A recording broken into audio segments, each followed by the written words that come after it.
migrate that. I've learned that from experience. Yeah.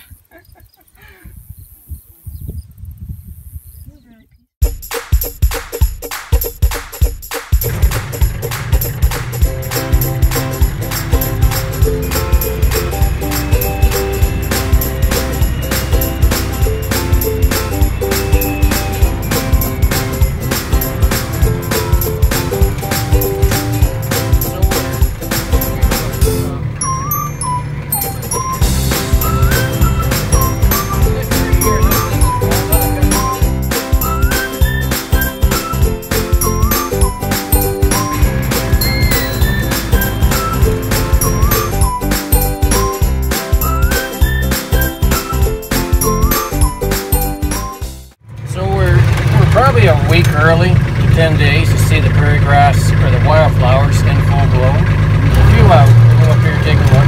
Okay.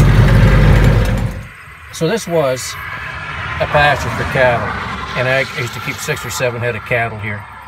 Then we left the cattle business about 8 or 9 years ago and decided, what do we do with this bit of land now? It's not really farmable, but what I don't have on my farm, say, is wildflower and some prairie grass in very big patches, so we did that with it. I could have rented the land out for pasture, but for the amount I was going to make, I thought I'll make a contribution back to the nature in the area. So when that lights up, just be a sea of yellow in there, just the whole thing's yellow, and it'll just be, I can't even describe how many bees will be in there at that time of year. But this is a phenomenal habitat for the bees too. At this time of year, you got flowers going to come out here at the end of August and give them another spot to gather pollen from.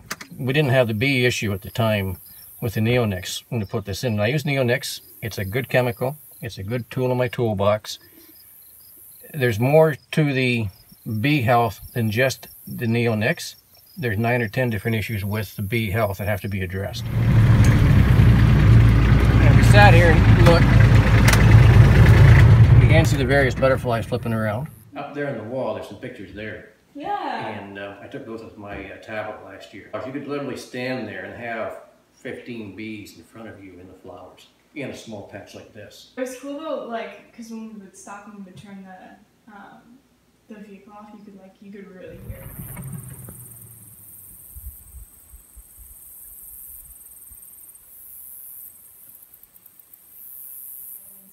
Well, you in there when they're in full blossom, you can't hear because of the noise.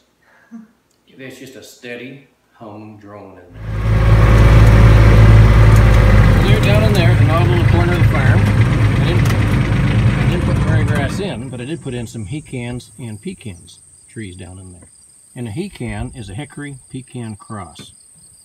So I couldn't farm that little piece. I didn't put the prairie grass in, but I've got some other trees coming in. There's some oddball, just to get some more biodiversity on the farm.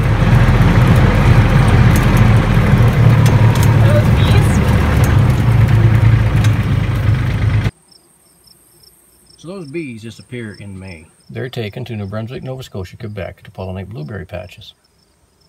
What's the bee loss when you transfer those bees to another province, a distance like that? What's your bee loss? Right, probably pretty big because they're not... Well, there's 10%.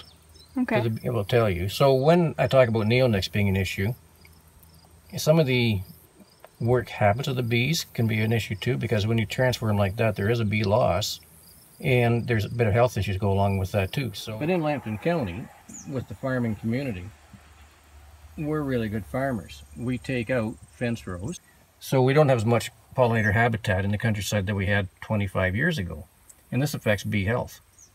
But it is our land, it is our crops, we're making a living. So there can be a food shortage for some of the bees later in the summer. So what do they feed them in late summer and winter? Like a sugar. Sugar water. Yeah. What's the nutrient value in the sugar water compared to honey?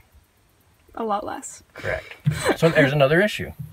So should we be connecting with the people from the city, putting in prairie grass habitat 20 feet wide, the length of the farm, and having them compensate us so many dollars per acre for putting in pollinator habitat?